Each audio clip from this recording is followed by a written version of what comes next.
everybody. This is Electric Gold. I am Ryan. I'm joined by my good friends John and Evan. We're here to talk to you about Nashville SC soccer and whatever else comes up along the way. How are you guys doing this evening? Fantastic. How about you? Yep, doing well. Evan? Yeah, I'm doing great. Thanks for asking. Absolutely. We've had a nice weekend. It's been super duper hot here in Nashville. The team played Miami, and we're going to jump into all of that in just a minute. But before we do, let's make sure and talk about the most important part of all, which is, what are you drinking this evening, guys? Evan, what are you having?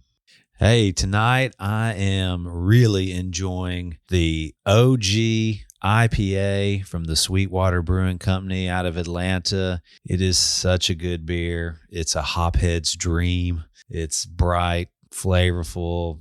It's unfiltered, which leaves all those natural citrus flavors intact. The grapefruit, it's a real delight. I'm assuming you guys have had Sweetwater's IPA? Oh, yeah. Certainly. Yeah. It's a classic. They'll sing songs about it around the campfire years from now. They probably will. Forever and ever. Hey, knowing us, we'll just sing a song about it on this podcast tonight. That's right. Let's do it. And we'll make it also about like Forster Ajago at the same time. John, what are you drinking this evening?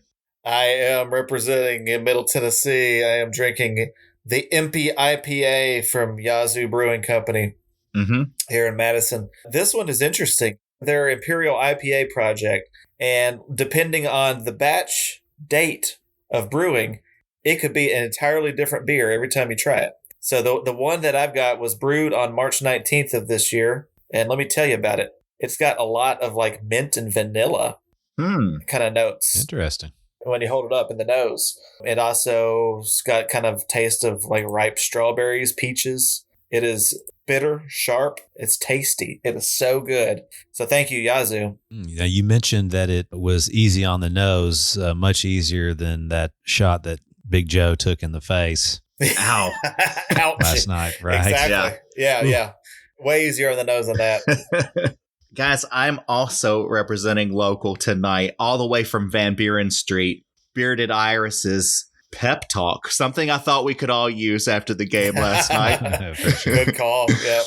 Not sure if you guys are familiar with the old Pep Talk. This is just your straight up lager. A lot of times you go to a brewery's website and you go to all their different beers, and they've got like paragraphs of detail and describing the beer, talking about the history of it and all this kind of stuff. Well, on Bearded Iris's website for the Pep Talk, they have 2 sentences to describe it. Yeah. You know that feeling that anything is possible? Yeah, this is like that. Wow. That's perfect. That is perfect. Yeah, sometimes simple is better sometimes, right? Yeah, dude. That is all I'm looking for in a beer. Yeah. Like to change my worldview. If I had to describe it in my own words, I'd probably say, like, think of the best possible version of Miller Lite, basically. Yeah. Like, take Miller Lite, make it premium, make it a lot more flavorful, and I guess more full-bodied and everything. And that's kind of what you have here. It really is a top-shelf lager, in my opinion. That's beautiful. Hey, guys, I'm glad to be drinking with you guys tonight. Glad to be talking soccer. Glad to be talking whatever else. Just good to see your faces. So cheers to you. Cheers, boys. Cheers, boys. Okay, so what do you say we get started with a little week in review?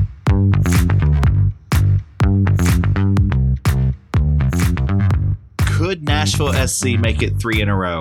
That was the question being asked as the team headed into the weekend, riding probably their best stretch of play all season. Since the firing of Coach Gary Smith, the team has performed admirably, amassing a record of 3 wins, 1 loss, and 3 draws. But a formidable test would be facing them Saturday night as they face the league-leading Inter Miami. Both teams were entering the game short-handed as many players were still participating in the Copa America tournament, including Miami stars Lionel Messi and Luis Suarez, and important Nashville starters Shaq Moore and Jacob Schaffelberg. Interim coach Rumba Manthali once again opted for the same lineup that has found them recent success, shifting Sam Surridge to the left wing, Tyler Boyd to the right wing, and starting Till Bunbury in the striker position. For much of the first half, Nashville was aggressive and threatening, but eventually their defense wore down under constant attack from Miami. In the 40th minute, Miami struck pay dirt when Ian Frey jumped between Jack Mayer and Surridge to head a corner kick from Julian Gressel into the net. And just a few minutes later, Jordi Alba doubled the Miami lead by striking a world-class long-range shot off of a corner kick clearance that didn't clear far enough. Miami entered the half with a 2-0 lead and looked poised to sail to an easy victory. In the second half, Nashville mustered some fight, especially when a string of substitutes entered the game. Amar Sejic, Brian Anunga, and especially Forster Ajago brought new energy to the boys in gold, with Ajago earning multiple corner kicks and putting significant pressure on the Miami defense.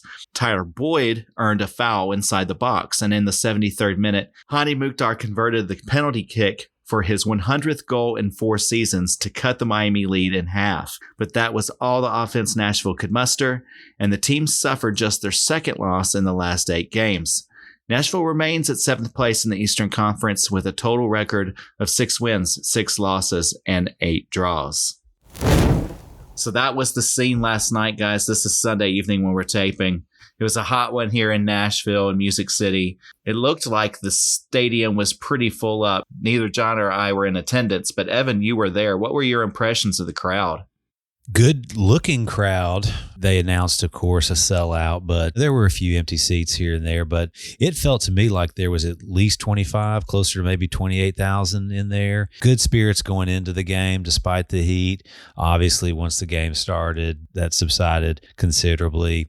The supporter section sounded good throughout. Even noticed maybe like a new drum beat or two. I'm not sure if I ever heard a new chant. It is hard for me to hear the chants from the other end of the stadium, but I could definitely tell some renewed vigor among the drum line, so that was cool. I was pleasantly surprised with the crowd. That was something that I was pleased to see, at least from when I was watching on television. I've been to all the home games up until now this season, and the spirit of the crowd certainly had been waning, particularly when we were going through our toughest stretch of the season, maybe a couple of months ago, right before they let Gary go. When Miami comes to town, all the people turn out. And I'm sure that there was a fair number of Miami jerseys in the crowd, but it did seem like we brought our top energy for this opponent. There were a fair number of Miami jerseys, mostly Messi jerseys, but not nearly as many as I feared and I remembered from previous home matches against Miami. Sure. John, what was your observation from at home? The crowd sounded good. They sounded into it. They sounded awake and aware and ready to party. And unfortunately, the team didn't necessarily come through for them. But, I mean, you can't fault the crowd on this one. We brought it. Nashville brought it. Yeah, I want us to hold on to what that feels like and continue to bring it for future matches. That's my one fear, is that we only get up for these big games, but we need that type of crowd energy every single time, game in and game out. Well, to be fair, we don't have that many home games the rest of the season. That's true. So that's true. maybe they're spaced out far enough that everybody's going to be pumped for all of them. We only have one in August, if you don't count Leagues Cup. Yeah. And then maybe just a couple in September and October, right? 1 in July. Yeah. Yeah. 2 in September. Yep. Oh, yeah. July. Sorry. I'm getting mixed up on my calendar. There's not that many left. So your opportunities, people, to get out and cheer this team on are few and far between. So get it on the calendar and make sure you get out and support the team. Okay, so beyond the crowd, do you guys have any initial reactions to this game? I'll tell you, my first thoughts are kind of the same as when we played Miami earlier this season. We lost to them 3-1 in Miami, and I was just kind of like, this is a superstar team, and they're playing incredible soccer. And, you know, when we played them in Miami, I kind of had some rays of hope from just the energy that we brought on the field as well. This game, I would have liked a better result, particularly since they were missing their best players. But again, this is a team that's clicking on all cylinders. We'd have to be absolutely perfect, I think, to draw or to beat them. Am I wrong? I mean, what do you think, John? Yeah, I think I totally agree with you. I don't think we played horribly. Miami, you wouldn't know it from the Apple TV announcers, but they're way more than Suarez and Messi. They're way more than that. Like, they have good players all over the field. And not only the veterans, Alba and Busquets. Alba killed us last night, but Busquets was amazing. But the young guys that you don't hear as much about, Gomez was amazing. Kermaski, I can't even remember. Gressel. Who's their center back that I thought was just terrific? Let me see if I can find his name. Redondo. Yeah, midfielder. Oh, yeah. Redondo was great. I thought he was controlling most of the game. I mean, he had the center of the field pretty much in control all night long. Yeah. Yeah, they're a solid team. They've really invested beyond the money that they've spent on the big stars. They have been able to bring in young South and Latin American players that really complement those big stars well. So, I mean, you've got to be perfect to beat them. We weren't perfect, but I don't think we were terrible. No, I think we still brought the same fight, the same style that we've been doing with a lot of success the past few weeks. And it's just hard to win them all, I guess, and especially against top tier talent like that. Do you have any thoughts, Evan, about what you saw? Yeah, I didn't think we were terrible. I think there was a regression in our passing. You remember maybe like 6 weeks, a couple months ago when we were really missing a lot of passes. It seems like we were kind of regressing back to that last night. But yeah, Miami they're great. That may be the deepest bench in the league. They spent a ton of money. Didn't they bring in a new GM, like a year or two ago? Is it Chris Henderson, maybe, the former U.S. national? Anyway, I think they did. And if so, he's done a great job. So yeah, that's kind of what I think. Miami's just really, really good. How would Inter Miami fare in another league? Like, what's another higher caliber league in Europe or in South America where they would be every bit as competitive? I think they would compete anywhere in the Americas. Brazil and Argentina would be the top leagues. Mm-hmm. I'm not saying they would win those leagues, but they could definitely compete. Yeah, near the top of the league, and that's high praise. Oh yeah, for an MLS team. Yeah, that's high quality of play right there. And it also helps when the thumb's on the scale for you from Apple TV and MLS, and you don't necessarily have to adhere to any salary cap rules or anything like that. So good on them. They are writing their own rules. So there is that. To stay true to my beer, I do think that we have a lot to be excited about the rest of the season. We're still in 7th place. Nothing about that changed. Our standing didn't change. I think that's probably what we can expect for the rest of the season, is to be hovering around that 6th, 7th place, to be honest. It's going to be really tough for us to climb in the top 4. Columbus looks so good. New York City is consistent. And of course, Miami and Cincinnati have just been juggernauts. So I think we can probably expect a 6-7 finish if we keep playing at this level. We're going to get a new coach soon. Where do we stand on Copa America right now? Where's U.S. men's nationals team? They didn't do well, right? No, they did not. And I didn't get to watch that match. Maybe, John, you did, but I have heard horror stories about it. And sounds like we are definitely in a hole going into tomorrow night's match. So would it be too crazy to think we might have a new coach flying into Nashville within a week's time? I don't think so at all. Yeah, the U.S. played terrible against Panama. Just stupid mistakes. A really dumb red card in like the 17th minute that you can't recover from that against a decent team. Panama is a decent team. Tomorrow night, the U.S. plays a far more than decent team, Uruguay. That team is really good, and they play as a unit better than most international teams that I see that might have bigger names than Uruguay. But man, that team is good.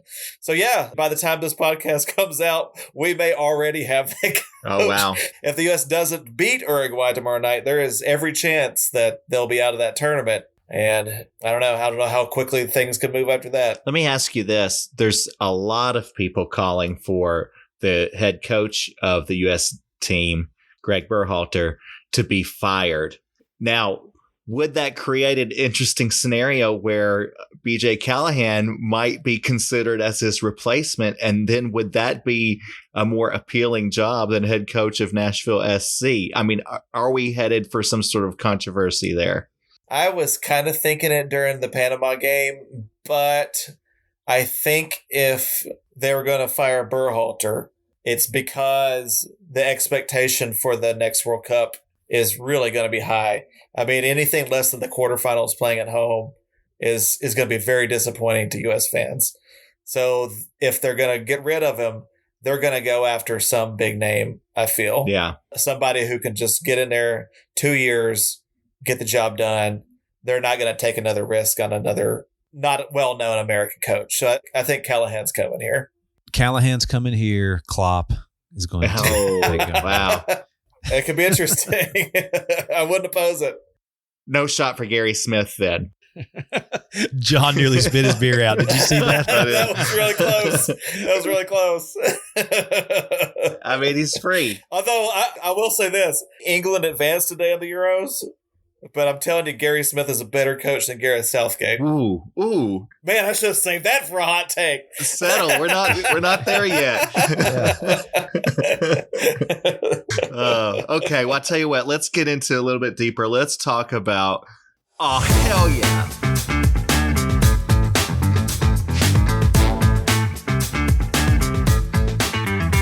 So, oh, hell yeah, of course, is where you guys tell me what was the best thing that you saw all week long.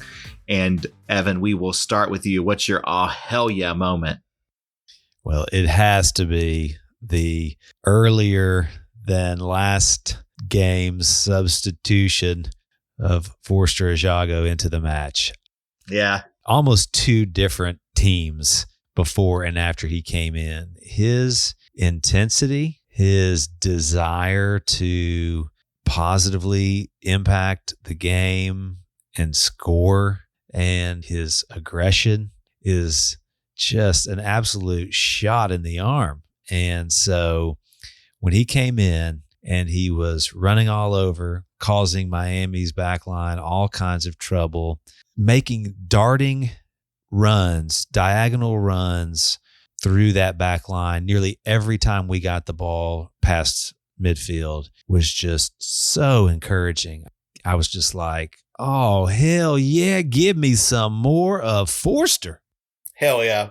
Hell yeah. I think you speak for us all with this. I'm not even sure if we should have any other oh, hell yeah moments. I think that this was by far the best thing, certainly in that game. The chances he was creating were great. I mean, he earned several corner kicks, but I think what I loved more than anything was his size. He did not back down from anybody. He was getting in people's faces. He was getting under their skin. Miami players were jawing with him, and he was just eating it. I was like, give me some more of it. That's right. I loved that attitude. I did too, and including Busquets, who has been playing professional soccer for 15, 20 years probably. Yeah. Yep. And for a guy like FORSTER to come in and get under his skin. How badass is that? I'm here for it. Yeah, if we're gonna keep packing in the crowds, FORSTER AJAGO is gonna be on that field, baby, because that is Nashville. I know he hasn't been in Nashville that long, but man, he ain't taking shit from nobody, and I like that. I mean, okay, technical wise, he's not that great a passer yet, so you can say blah blah blah, but I mean, he's fun. We haven't ever, well, Sapong, like his first half of season here was kind of like that. I mean, we all love CJ, but he was on the end of his career when he joined us. This dude is just starting out. We all want to see this guy. Even if he doesn't start, he should be at least coming off the bench 30 minutes a game and just bringing that energy, man. Yes. I don't know how much we've mentioned it in the podcast, but I know that just personally, our texts and talking to one another, we've been calling for AJAGO time for weeks now. Yeah. And God, he earned every moment of it. I want to see him start as soon as possible. If he can be in that starting lineup Wednesday night, I'd be so happy. But he was just fantastic. And he's making me feel like we could borrow a little phrase from our hockey team down the street. We can start calling this Smashville with the soccer team. Yeah. Love it. Yeah. He is embodying that. Well, John, we may have stolen your thunder, but do you have an oh, hell yeah moment? Well, of course, my all hell moment was going to be Ajago, but I knew that if you said Evan's name first, I needed a second pick. Yes. So my second pick, actually, I really thought Tyler Boyd played well last night. Yes. All game long, whatever danger that we had, it was off Tyler Boyd's boots. He sent in several good crosses. He was making good runs, had some good long distance shooting, and then he earned the penalty in the second half. So yeah, Tyler Boyd, all hell yeah. Bring some more of that, baby, because he's been on the up the last few weeks, and I want to keep it going. He's really been clicking, hasn't he? Yeah. He just seems integral to our ability to score and creating real threats on the offense. I've enjoyed watching this last month or month and a half or so. I don't know if it's do you think maybe the change in the coach has changed this play? Do you think he just needed to settle in and get used to the people? What's the reason why we're seeing such a difference from the beginning of the season when Evan was calling for him to be benched to the last 6 weeks where he has just become really important to this team? I think we underestimate how difficult it is for professional athletes to move from one city to another. You know, they've uprooted their whole home. I don't know anything about his family situation or anything like that, but like, unless you're Lionel Messi and you can just be God wherever you go, it's always going to take a little bit of getting used to new teammates, a new style of play, a whole new lifestyle. So yeah, I think he's just getting used to Nashville, and you're starting to see the real Tyler Boyd. He's been great. Evan, you got any Boyd thoughts as well? No more bench talk, that's for sure. No, but I reserve the right to call for a benching anytime I want, boys. Yeah, boy. But I think John's right. I think it's a comfort level, and we probably got carried away. We got a little spoiled because it was that very first game in CONCACAF, right, of the season when he scored. And did he have an assist in that game? Maybe Tahani I think he or might something? have, yeah. And obviously that set the bar really high. It proved to be an anomaly, and he reverted back to what we tend to see with new players. It takes a few months at least to get used to a new club. So that's, I think, probably what happened. And it seems like he has now hit his stride and is contributing. Every game has been like a major factor in each of the last 4-5 matches or so. And I don't see that changing. Well, I'm going to actually disagree with you both. I think it was absolutely Gary Smith was misusing him. Love it. Anyway, just to be the malcontent. All right. Well, those were the good things that you saw this week. But now let's talk about what were the not so great things. So we're going to go to the oh, hell no moment.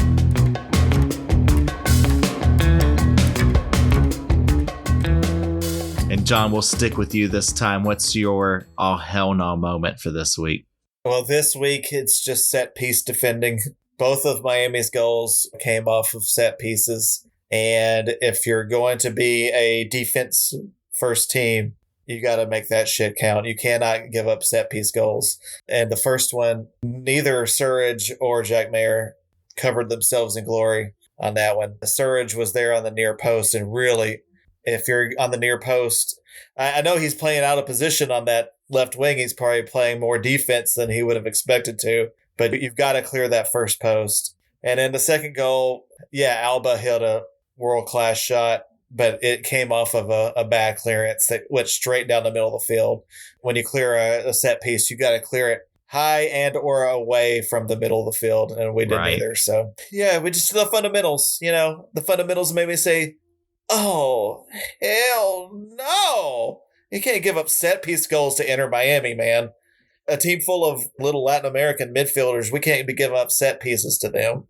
I have often been frustrated with the clearance ability of Nashville SC. It seems to be something that we don't do that great, getting the ball down the field further. I've often thought that it's one of the weaker parts of Joe Willis's game. By the way, Joe Willis playing out of his mind, playing great lately. But one of the things that I've never thought he does particularly well is clearing the ball out. And our defenders, I don't think have anything to worry about with Zimmerman, but some of the other guys, they just don't seem to be clearing with much intent. And sometimes it's just, I'm just going to kick the ball wildly. I'm just trying to get it out of this area. But sometimes it ends up like it did last night, right on a scorer who, you've positioned him for an absolute strike. And now that shot was something that 98% of players could not make, but Alba can, and he did. And it sucked to see. I don't know that there's much you can do about that other than, you should have, I think it was Jack Mayer, needed to clear the ball out better than that. At least clear it to no one instead of clearing it to them. I believe our U8 soccer team from 1986, we had the fundamentals down. Mm-hmm. Mm-hmm. Yeah, we right? did. Oh, yeah. Put a boot on that ball, get it away from the middle of the field. Yeah, that's right. You got to go out to the sides, That's right. You got to get out to the sides. Anyway. Well, Evan, do you have an hell nah moment? Yeah, I do. It was the lethargy with which we played for most of the game. Obviously, as a fan base, we were pretty pumped coming into this game based on recent performances. We had the extra incentive of facing Miami, the other team that came into the league when we did as expansion clubs, and nearly a full house. And then for the team to come out and, I don't know if it was the heat. I would hope to think that it wasn't the heat, since it gets pretty hot every summer here in Nashville. And, most of our players have experienced at least one summer here, but maybe it was the heat. I don't know. Maybe Miami players are a little bit more accustomed to it, but they had an energy level that we just never had from the opening whistle. And so after all that pregame excitement to see our team come out flat, I was just like, oh, hell no. I think it might have affected Surridge in particular, especially as you mentioned, John. He's playing that left wing position where he's having to do a lot more running back and forth up and down the field. He's having to play a lot more defense than he's probably used to. And then you're going to make him do it in 90-something degree heat with 100+ heat index. And he's British, so it's not like he grew up in that. Yeah, you don't get this in Nottinghamshire. No, absolutely not. And he didn't play with us last summer until Leagues Cup, so I could see where maybe he might have been affected by this. He did not look as sharp or as effective in this game as he has the past 2 or 3. I can't confirm this, but I just heard today that there's a little cold spell over in the UK, and in the evening it's like getting down into the 40s. Wow. Oh, doesn't that sound nice? Fahrenheit or Celsius? Well, assuming Fahrenheit, of course, but I don't know. So if that's kind of what Super Sam is used to in late June, yeah, he's certainly got some adjustment to make to that. So I was watching this weekend, actually some hurling over in Ireland. Yes. Remember, we had our friend, the captain, Liam, on an episode earlier. So I've been watching some hurling. And so the announcers in this game, they're like, oh, it's unbearable out there. It's unbearable out there. I looked it up. The temperature at the game was 67 degrees Fahrenheit. They're like, oh, these players are going to pass out. You can't deal with these kind of conditions. And I was like, oh, my Jesus. God. I would love to play in that temperature. I know, right? That'd be freezing cold. That's sweater weather for me. And this is why we won the Revolutionary War. That's right. I've been watching some other sports as well. There's a lot of Olympic qualifiers being played right now. I just got to tell you guys, I love soccer. Yep. I'm really loving some track and field. Me too. Yeah, man. So have you guys been watching this stuff? Yes. Yep. Did you see all the trials records and even at least one world record that was set today? Wow. What was the world record that was set? It was, and I forget her name, but I think she does I can't remember if it was the 100-meter hurdles or maybe it was the 400-meter hurdles. Oh, I saw the end of that. Yeah. I think it was maybe 200-meter or something like that. Let's settle on 200 meters. But I think I heard them correctly say that this is the 5th time she's broken that world record, which I assume means she broke it initially and then has broken her own world record 4 more times after that. I think that's the way I understand it. But yes, I'm with you, Ron. That's amazing. These athletes are incredible, and I've got Olympic fever. I am ready. I am so looking forward to the Olympics, and not just for the soccer games, which are going to be fun, but just the whole thing. Track and field, swimming, basketball. It's just going to be so fantastic. It's one of my favorite sporting events that come around. I know a lot of people really don't get into the Olympics anymore. I think they're incredibly important and they're so much fun. 100%. And the IOC should pay us for this advertisement. It wouldn't be the first time they've paid somebody under the table for Right. something. All right. Well, guys, let's move on. Let's talk about your hottest hot takes of the week. This is the Nashville Hot Chicken Takes.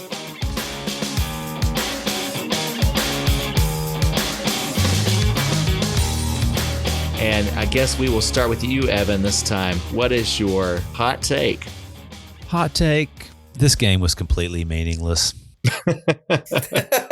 I mean, obviously, I would have liked to have gotten the win, but I really don't care that we lost this match. Miami's just way too good. We didn't even lose a place in the standings. I'm not even convinced that we won't meet my hot take prediction from last podcast that we can slip into the top four for Leagues Cup. This game, it meant nothing to me. I love it. Man, that's how you shrug off a loss right there. It's like, I didn't even care. This is Tay-Tay. Shake it off. Yeah, Shake it off, baby.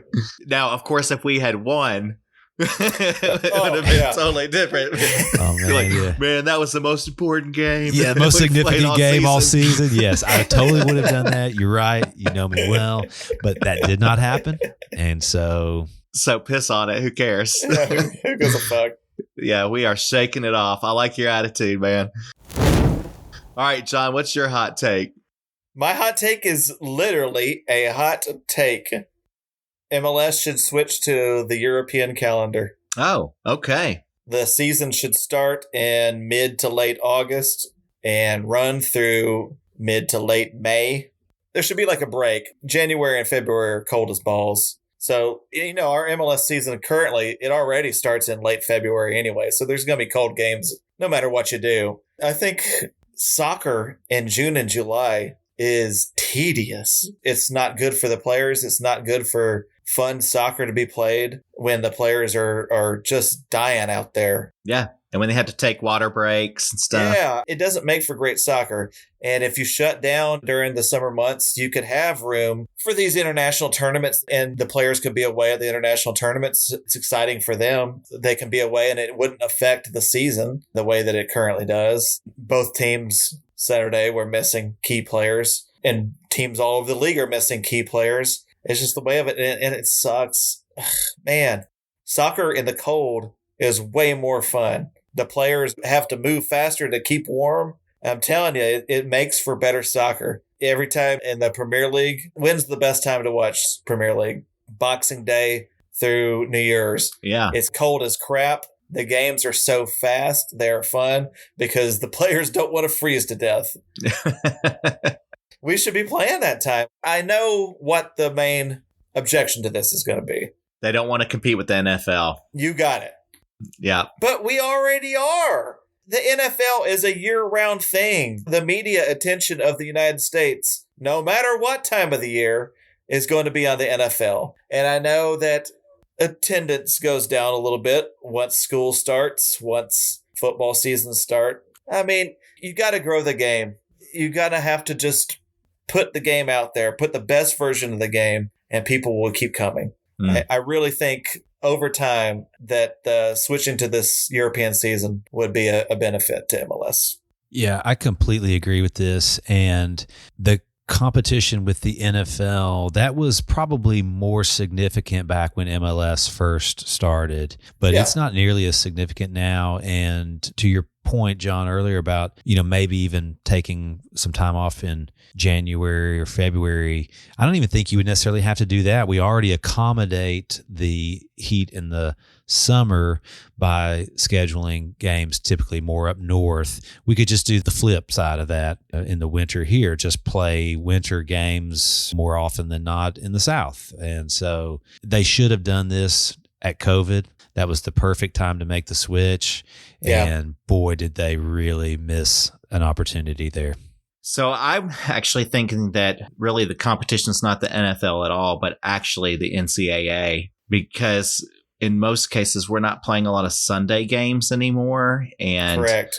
You'd really be bumping up against college football more than you would anything else. I think that's probably what they were looking at, was that we don't want to go up against the NFL and probably the NBA too. But if you're a soccer fan, you're a soccer fan, and it doesn't matter. You're going to watch these games regardless. And so I think it's a solid idea. I don't know that it will ever happen, but it's a pipe dream. Yeah, but, it's a good suggestion. I think overall, in the long run, it would work, but ain't no one going to listen to me. No. All right. Well, those are good. I'm really surprised that, John, since you watched the game from home last night, that you didn't have an all hell no moment or a hot take about how Apple needs to replace its shitty announcers that are so biased to the Miami team in particular. Two players who weren't even playing got talked about more than any player that was on the field last night. Exactly. Drives me crazy. That was my backup hot take. Okay. I don't think it was the announcers, man. I think the problem is with Apple. Sure, that's probably true. Yeah, they're coaching these people to talk about them nonstop, and it sucks. It makes watching with the sound on unbearable. If you were listening to that game last night, I don't think they even mentioned Nashville SC. And they barely. They only talked about the two guys that weren't even there. I think even when they scored a goal, they was like, oh, I wonder if Messi's watching right now. Yeah. He wasn't even playing anywhere. He wasn't even playing for Argentina last night. Right. Who gives a fuck what Messi's doing? Talk about the game that's happening in front of you. Yeah. You got me pumped up again. Yeah. It's ridiculous. All the more reason why we got to get our asses back out to the game so we don't have to listen to those stupid announcers anymore. Hey, man, that's on me.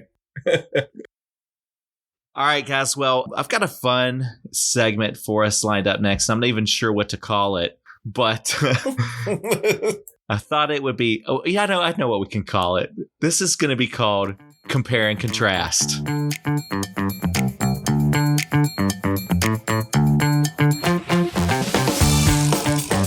In this segment, we're going to compare and contrast different NSC players with automobiles. So we're going to throw out some different players, and you guys can tell me what automobile, make, model, and year that they most remind you of.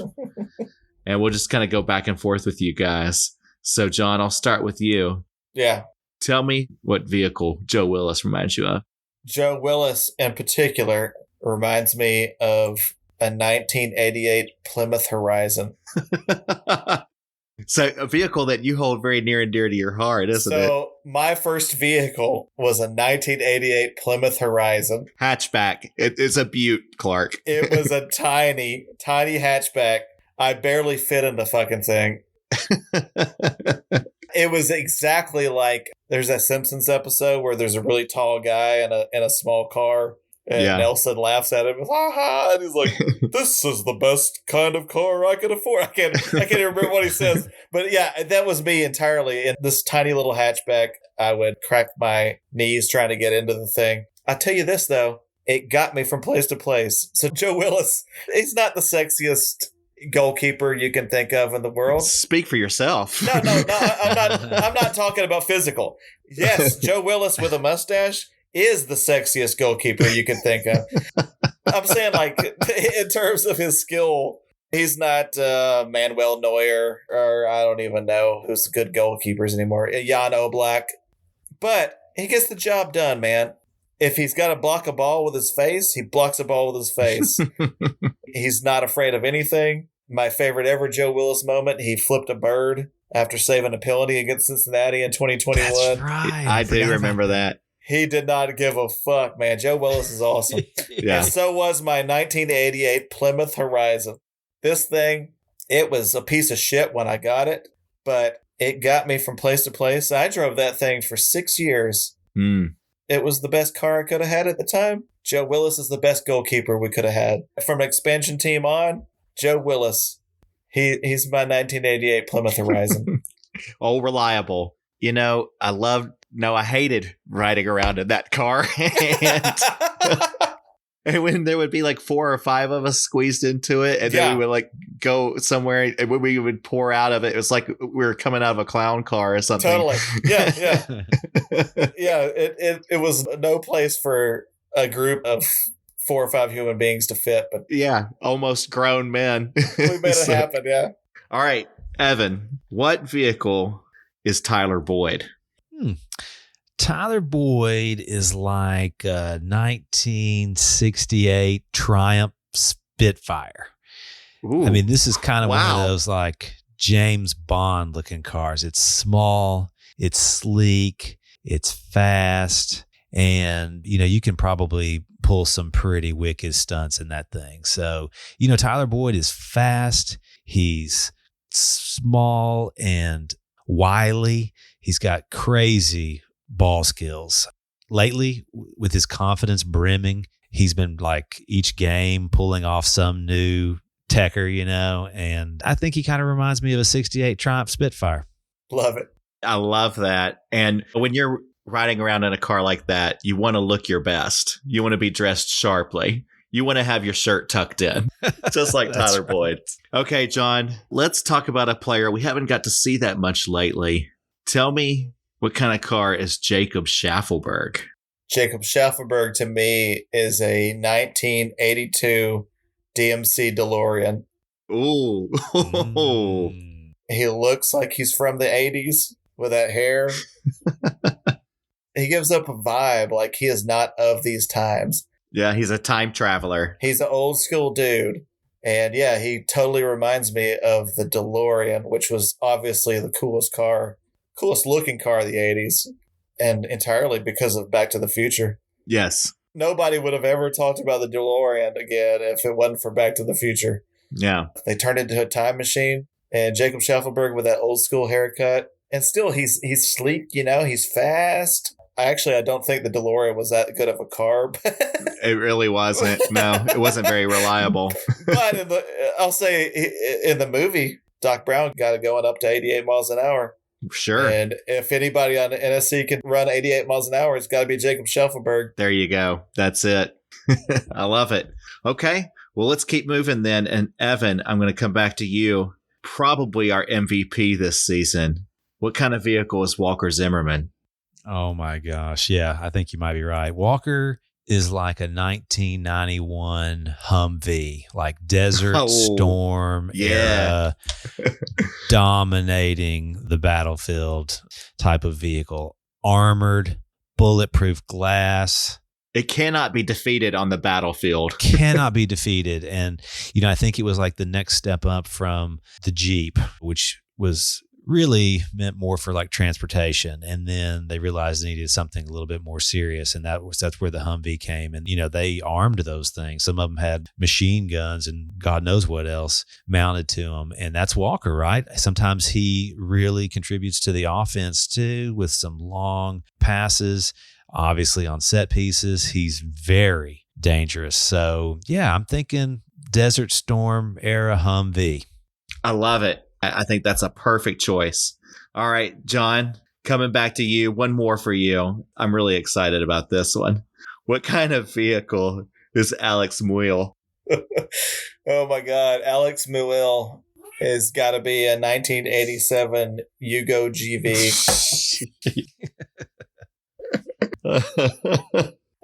He's I don't know. He's cheap. Yeah. Cheaply built. He don't look like much. But the Yugo, actually, it still ran, though. Did it? I think. I don't think. I do think the Yugo sometimes would get blown off of bridges, like if there's a strong wind. Right. So that's not great. But it's also like Alex Muyl, so that's okay. It's a good comparison. Oh, God. Oh, Alex. Obviously, we all love Alex Muyl's hustle. And the fact that he seems like one of us, except he has 10 lungs and can run all day. And that's really the only difference, because I'm pretty sure I can kick a soccer ball better than Alex Muyl. That's a bold-ass statement. And I'm pretty sure that I might be a better vehicle than a 1987 Yugo GV. Wow. I don't know if you've done your research on Yugo enough because from what I remember, it was very poor in terms of like it never would work correctly. Maybe that's the comparison you intended. My research on the Yugo was that it wasn't as bad as people remember it. Oh, okay. Okay. But it was still pretty bad. Okay. So yeah, that is very Alex Moore-like. Okay. All right, Evan, bring us home. I've got one more for you. What type of vehicle is Taylor Washington? Oh my gosh, Taylor. Taylor is like a 2007 Volkswagen Beetle. I mean, yes, that's a great one. Fast, looks great, but my God, so lovable. Who doesn't love a nice, sharp Beetle? Everybody loves a Beetle. Yeah, lots of character. Nobody doesn't love a Beetle, and that's Taylor. Everybody loves Taylor. Yeah. Yep. You better love Taylor. Do not say anything bad about Taylor or we're coming after you. I'd punch somebody in the face. Yeah, that one might be the best one of all. That's a great comparison. Well done. Man, that's been a lot of fun, guys. We're going to have to do compare and contrast again sometime soon. So I enjoyed that thoroughly. Okay, we better get wrapping up here. Let me do the weekend preview.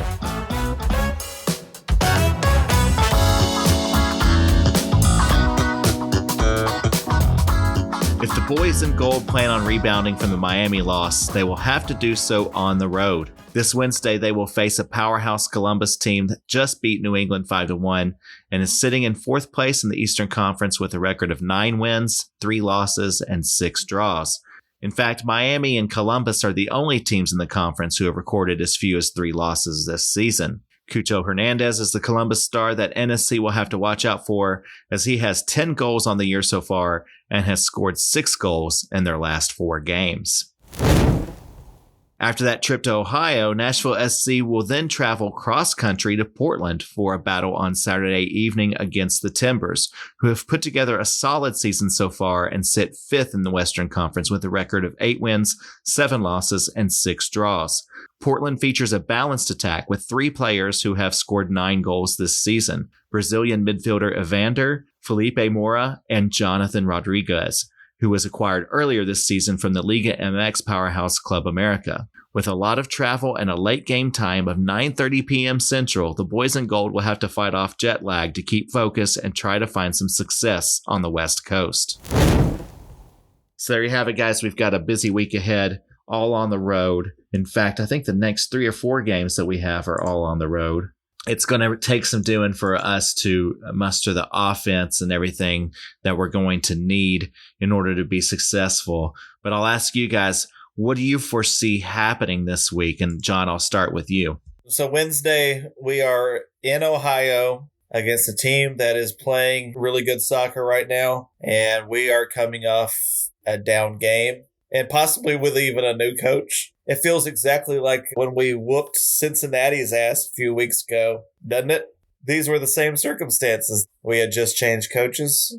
We were playing very badly. Cincinnati seemed indomitable, but did we ever dominate them? In Ohio. In Ohio? So, Wednesday, Miracle of Ohio Part 2, baby. Let's do it. I know Columbus is playing well right now, but fuck it. Let's ball. So was NYC, and we beat the shit out of them. That's right. Yeah. So was Cincinnati, and we beat the shit out of them. That's right. We're giant killers, baby. That's right. If there's one thing we do, it's we play up to our opponent, unless it's Miami. Yeah. And I will say that I think that we dominate when it comes to Canada and Ohio, basically. Yeah. So the 2 most useless places on earth. Love it. Evan, what do you think is going to happen this week?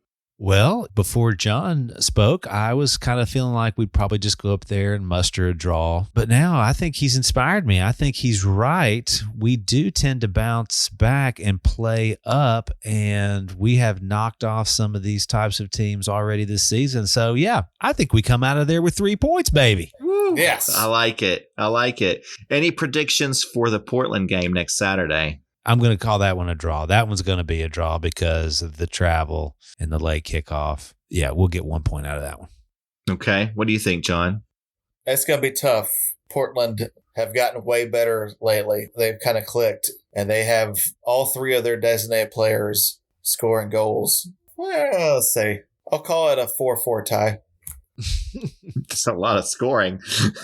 Portland does score a lot, but their defense is not that great. So, yeah, maybe if we just go for it, who knows what'll happen. Anything is possible in this life. Anything is possible. Do you think it's possible, either of you, that we get back Shaq Moore or Jacob Schaffelberg for either of these games? So if US craps out tomorrow night, Shaq's available. So we would probably not see him Wednesday, but maybe by Saturday, wouldn't you say?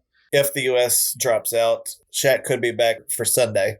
Oh, Sunday, I mean, yeah. Yeah, Schaffelberg, that Canada's already clinched going through, so he will not be there for these games. Man. We probably won't see Schaffelberg till the Leagues Cup, I'm guessing. Wow. Who would have thought that Canada would be playing so well and the U.S. would be done so quick? What an embarrassment. We don't want to write off the U.S. yet. Right. But yeah. It's not looking great yet. No. All right. Well, those are some good predictions. And yeah, let's cross our fingers and hope that we see that kind of scoring output. Some wins and some draws, no losses. All right. Well, guys, this has been a lot of fun. I'm getting very close to the bottom of my beer, so we better wrap this up. But before we do, John, do you want to let everybody know how they can reach out and get in touch with us? Absolutely. Follow us on Instagram or Twitter at Electric Gold NSC. We also have a Facebook page. And wherever you decide to follow us, please like and subscribe. All the things that the kids do. Give us a good review here or there. If something says, how many stars would you give this? Give us 5 stars. That's a lot of stars. Mm-hmm. We don't get paid either way, so it doesn't really matter, I guess. But, it feels nice. Don't you want to make us feel nice? And their stars are free to you, the listener. It doesn't cost you anything. It doesn't cost you a damn thing. How many things in this world are free? Giving us 5 stars is. All right. Well, thank you, John.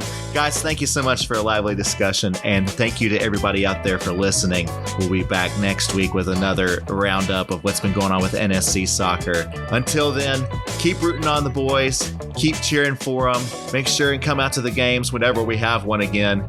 But most of all, keep saying it. Come on, you boys in gold. Come on, you boys in gold. Come on, you boys in gold.